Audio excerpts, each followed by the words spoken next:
Welcome to Keeping Up with Jones, the Lonnie Jones podcast adventure.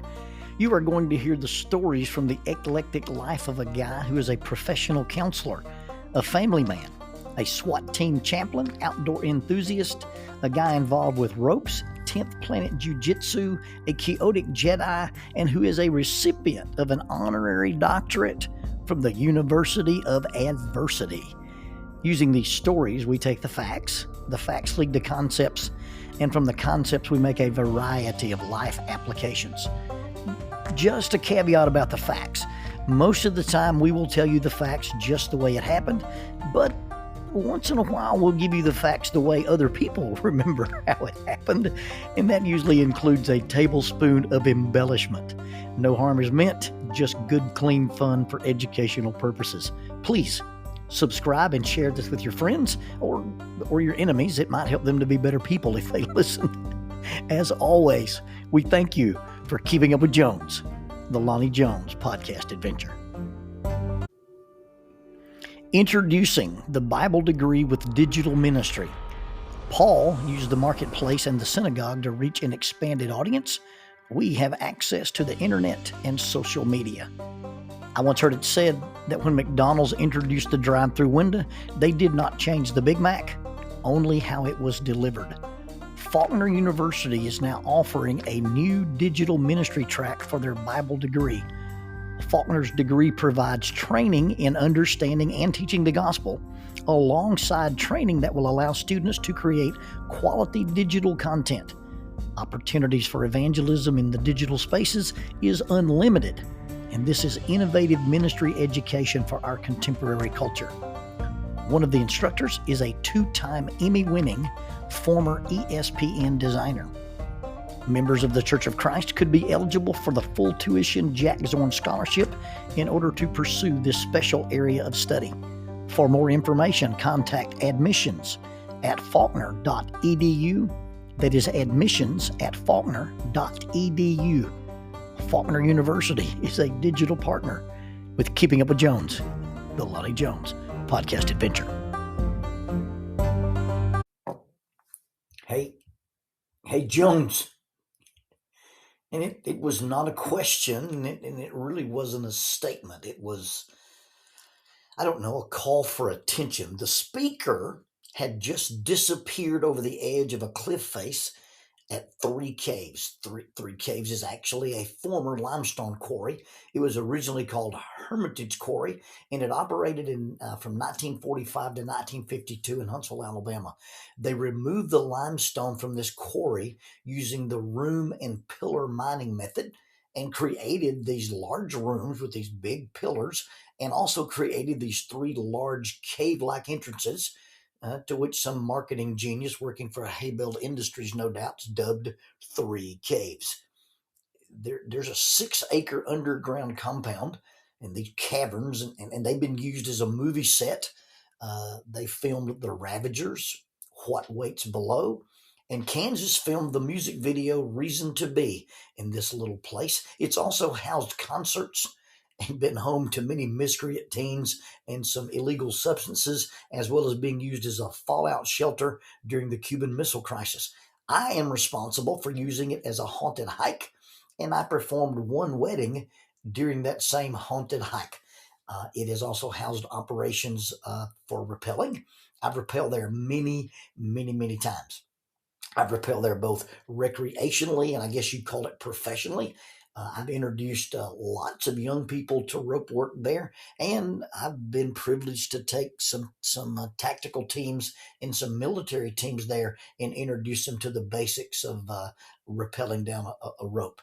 I've worked with Huntsville SWAT, Madison County SWAT, and I think, if I remember correctly, there was a group out of NASA called the Rapid Action Team. I think they called themselves the RAT Team. I'm not sure if they were with NASA or with the military. Anyway, they were from the Arsenal.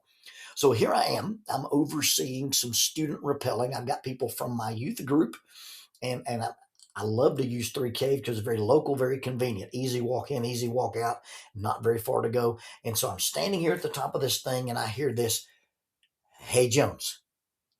I'm tethered off to a small line using a clove hitch and a totally separate anchor point. And so I can approach the edge and lean over and look down. Now, this particular line of descent is one of my favorites in all of rappelling, because it starts with a gradual, less than vertical slope, and it goes down several yards, and then it breaks to an absolute hard 90-degree sheer rock wall. And then after you rappel on that for just a little bit, it slowly opens up and becomes the third or the first cave opening, depending on which way you're counting from, of the three caves. It's about a 50-foot tall opening. You could drive several semi-trailers through it. And hanging there in front of this opening is Lisa Corder, now Lisa Carper.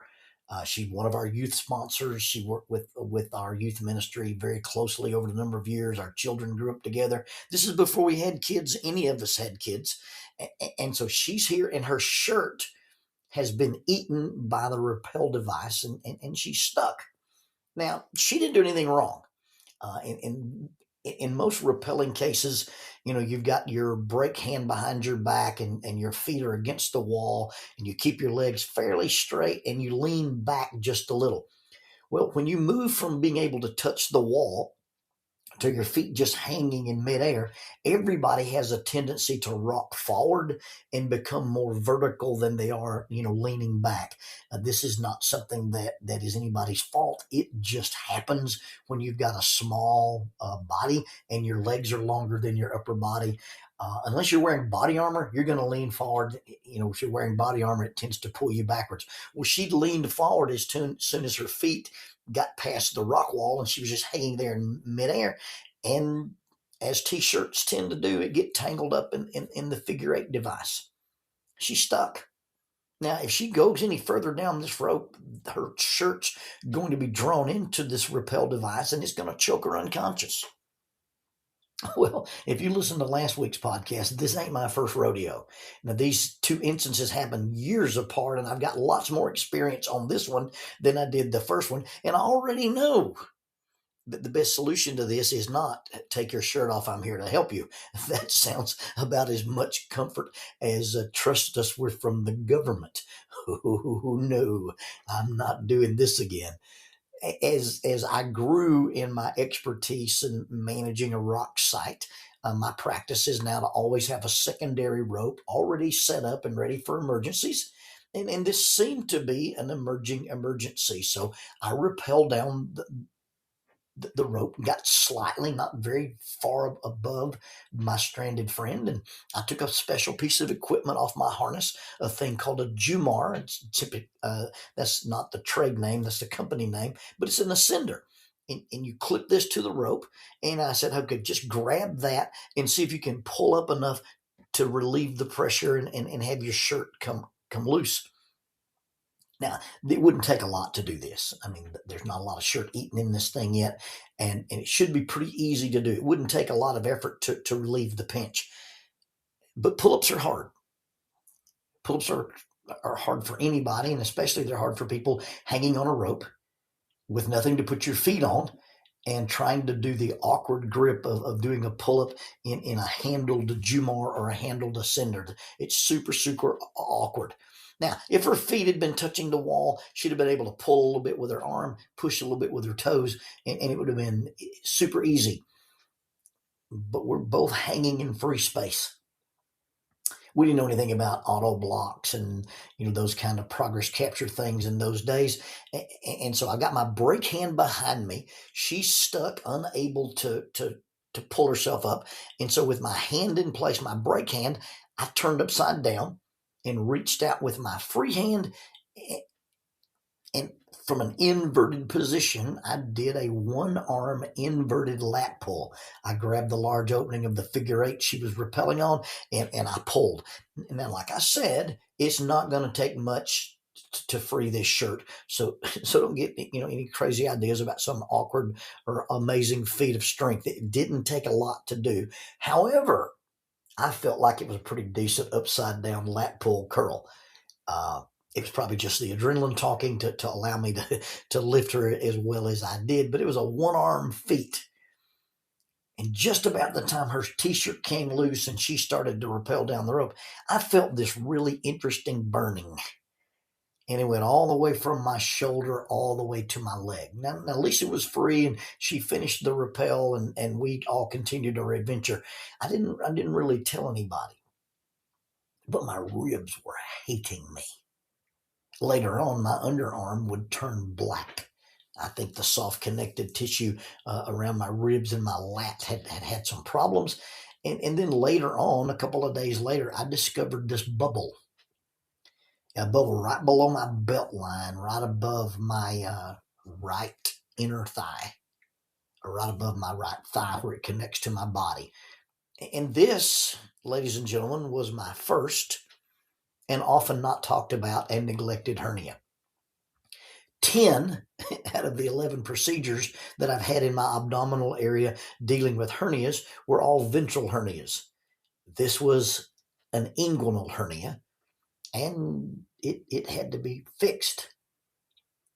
With all due respect to the two surgeons who have saved my life, Dr. Sellers in Anniston, Alabama, and Dr. Najjar in Huntsville, Alabama. And we're not going to mention Dr. Frankenstein, who worked at Helen Keller Memorial. And he really did fix the hernia, but he left sutures in me. I got an infection on my liver and my lung was collecting water while I was in his hospital. And all political correctness aside, I should have known that going to an ER called Helen Keller Memorial was like attending a raid planning school at the George Armstrong Custer School for Humility and Tactical Readiness. But anyway, this was my very first and relatively unknown and seldom talked about hernia. And with all due respect to Dr. Sellers and Dr. Najjar, this mesh has never torn, never failed, and never caused subsequent problems. And it was a minor surgery, and then I had a seamless recovery. So, after my very first surgery, way back in the late 1900s, I got my very first surgeon speech. For 1 month, I don't want you to do anything. I don't want you to do any pushing, pulling, lifting, or exerting. And I wasn't really sure what he meant by pushing, pulling, lifting, or exerting. It seemed a little vague to me. And so I asked him to be more specific, and he got more specific. He said, I don't want you to lift anything heavier than it takes you to use one hand. Now, my sweet, lovely, adoring, and supportive wife says, do you realize what he can lift with just one hand? That's when he said, okay, nothing over 7 pounds. No volleyball, no basketball, no racquetball, no push-ups, no pull-ups, no climbing, no rappelling, no fishing. You get the idea. I'm sitting here thinking my life's going to be ruined for 1 whole month. I might as well go for the goal. I should have kept my mouth shut, but I didn't. I said, well, what about cutting the grass? I mean, in my mind, you're pushing, you're pulling, and you're lifting gas cans. He looked at me and said, I don't have any problem with that. You don't have any problem with that? I can't play any kind of ball. I can't fish. I can't climb. I can't work out, but I can cut the stupid grass. Now, that was all in my head.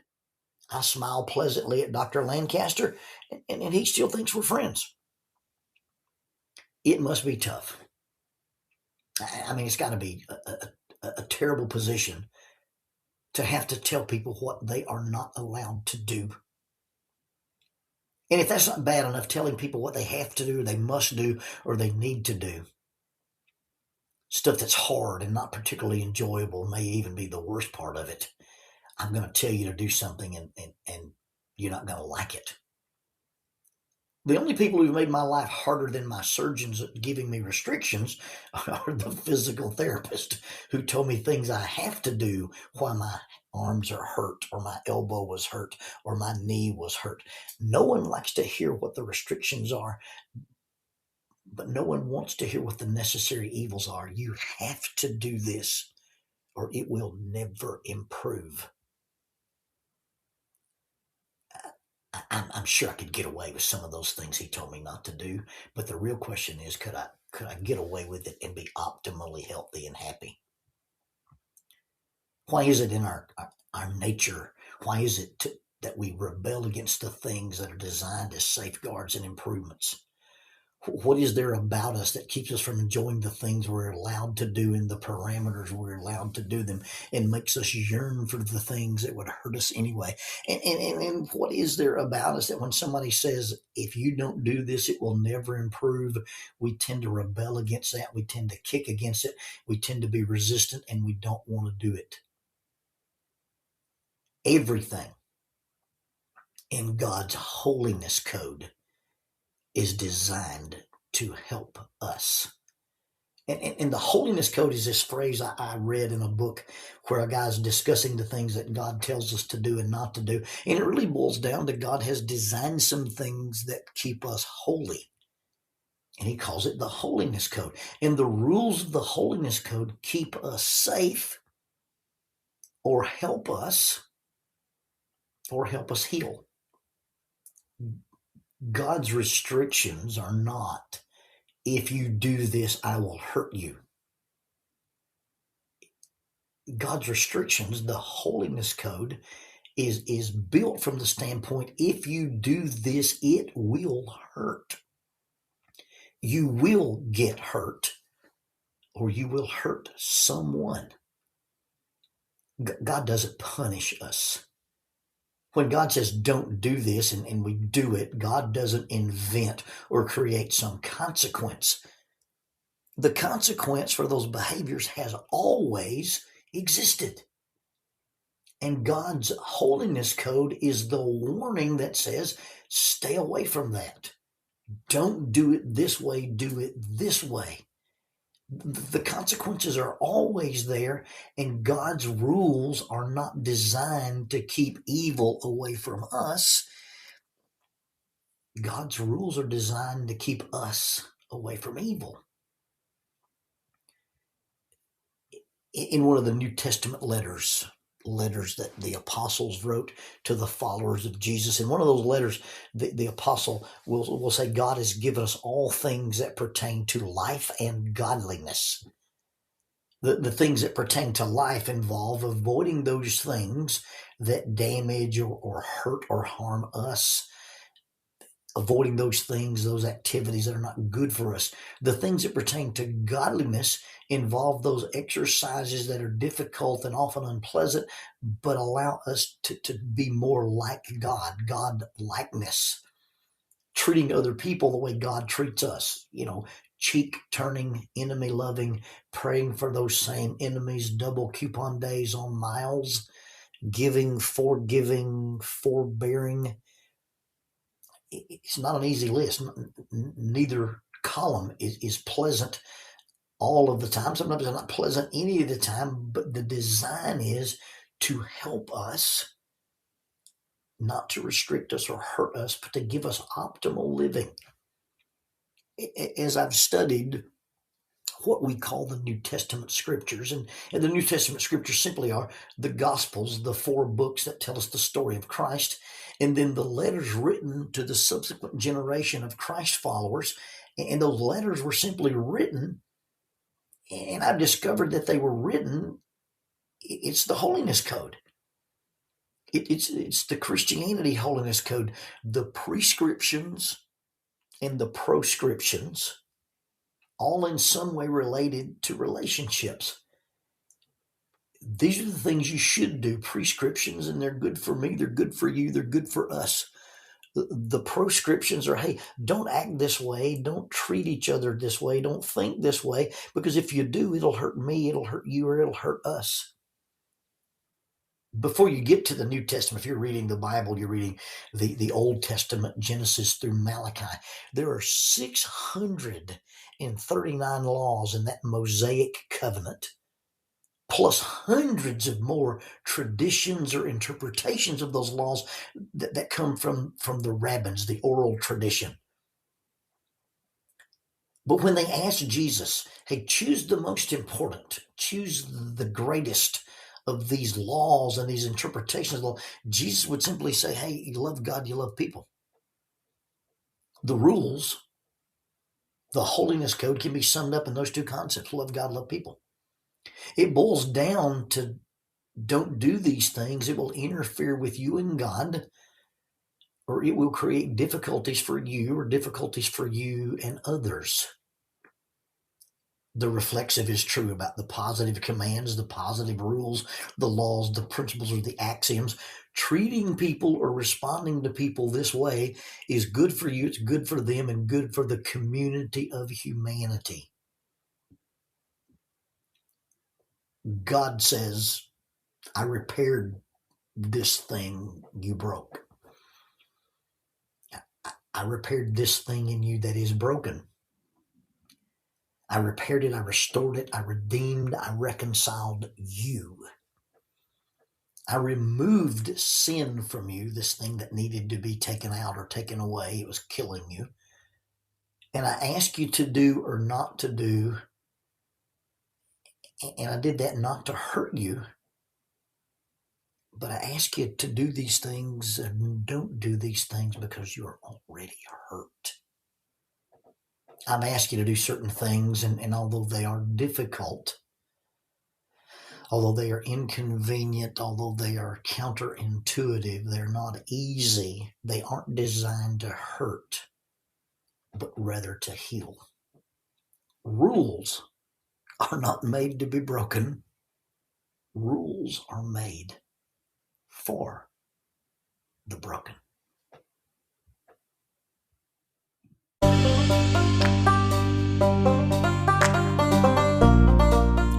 Using the tool of shortwave radio, World Christian Broadcasting literally covers the world every day with the gospel. They use 2 large curtain antennas. One is located in Anchor Point, Alaska, and the other in Madagascar. They send out messages that are recorded at their international home in Franklin, Tennessee. They make available 40 hours of broadcast every day. The broadcasts are made in English, Chinese, Russian, Spanish, Portuguese, Korean, English for Africa, and Arabic. They would love for your group to visit them. You can bring your ladies group, your youth group, or your men's group. Just give them a call at 615-371-8707, 615-371-8707, or you can go to worldchristian.org, find the Donate Here button, and make a financial contribution to support this work that literally covers the world every day with the gospel. World Christian Broadcasting, in cooperation with Keeping Up with Jones, the Lonnie Jones podcast adventure.